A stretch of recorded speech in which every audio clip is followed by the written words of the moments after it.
What's going on, YouTube? It's CHIEFTEXX Films, your tour guide on the road to elevating your image. And on this channel, I like to highlight my ups and downs so you can capitalize off of my wins and suffer none of my losses. That's something you're interested in?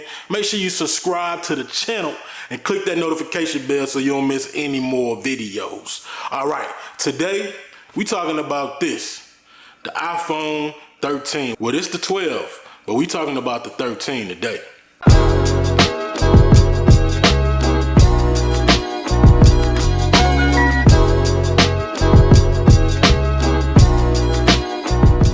Alright, so last year I updated to the 12, to the iPhone 12.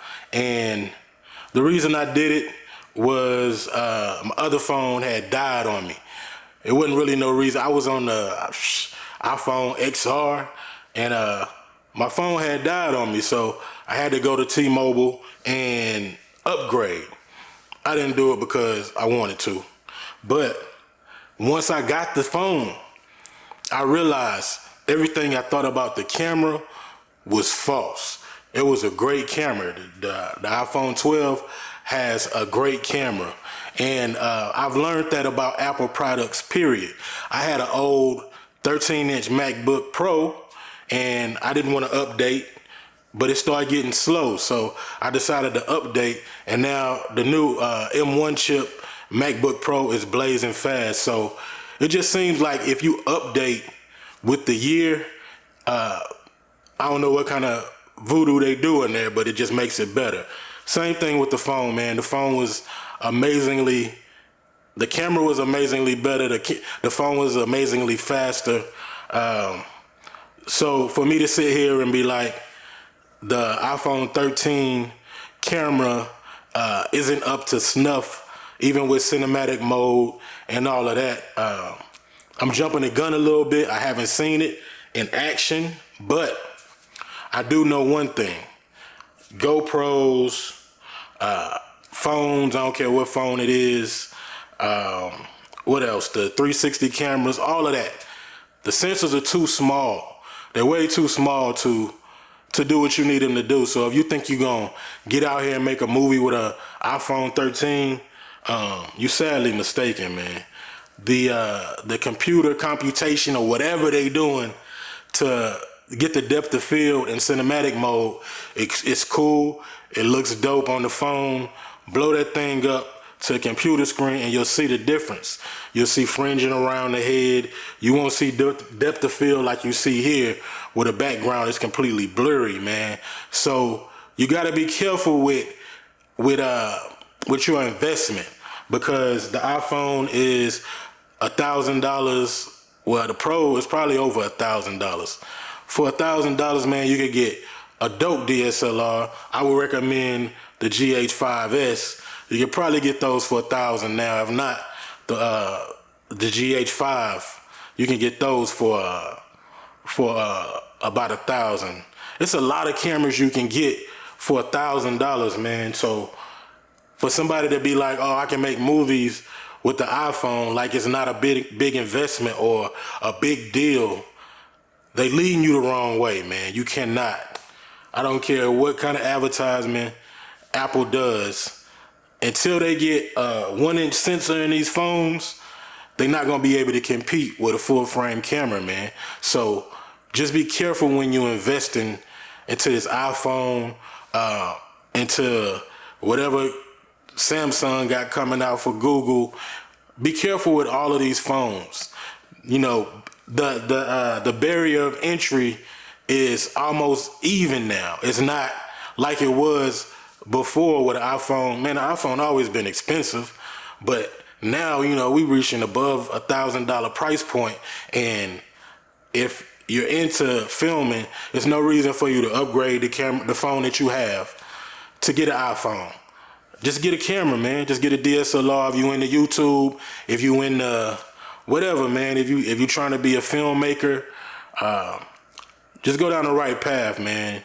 A lot of these YouTubers trying to lead you down the wrong path just to get a payday. They getting paid to say that the iPhone can replace your film camera. And oh my goodness, the iPhone, man, come on, man. Stop playing with people. Ask them to switch their channel.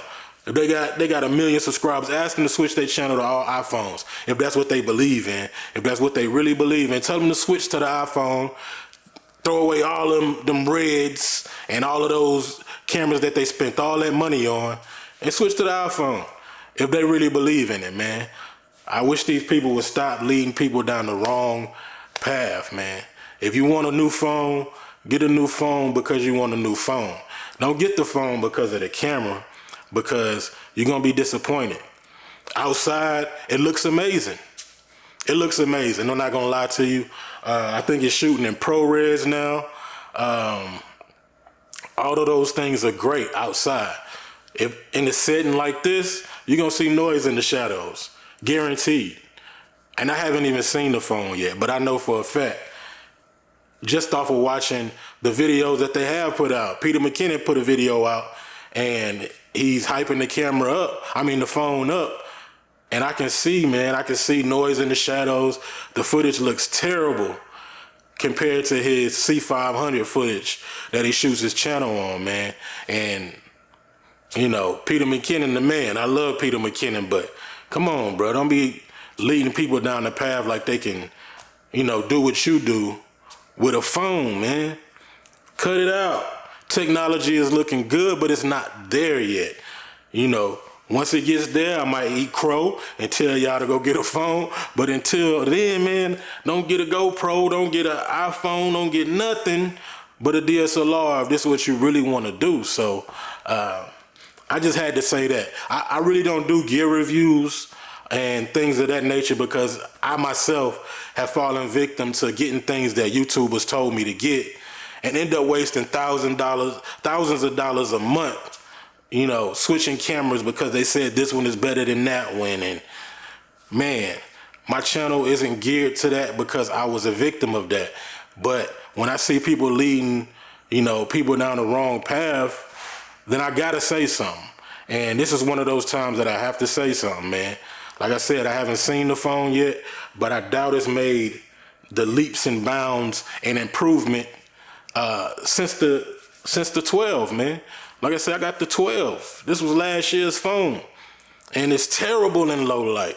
I wouldn't even use this phone inside. I wouldn't use it on my YouTube channel, man. So, in a professional setting, it's definitely a no-go, man. Like I said, outside, they're amazing. I'm not gonna lie to you. With perfect lighting outside in the sun, amazing. But, a lot of the times you're not shooting like that. You're trying to shoot under lights like this, and it's just not gonna give you the look that you're thinking is gonna give you, man. Anyway, man, this is just a quick video to try to set my viewers straight on what's really going on in this YouTube space, man. These people getting paid to tell you that the iPhone is amazing. And it might be amazing, but if you plan on making a career out of YouTube, it's not gonna do what you think it needs to do, man. And it's expensive as hell, so you might as well get a real camera, man. Anyway, man, I'm out, but y'all keep them cameras rolling, man.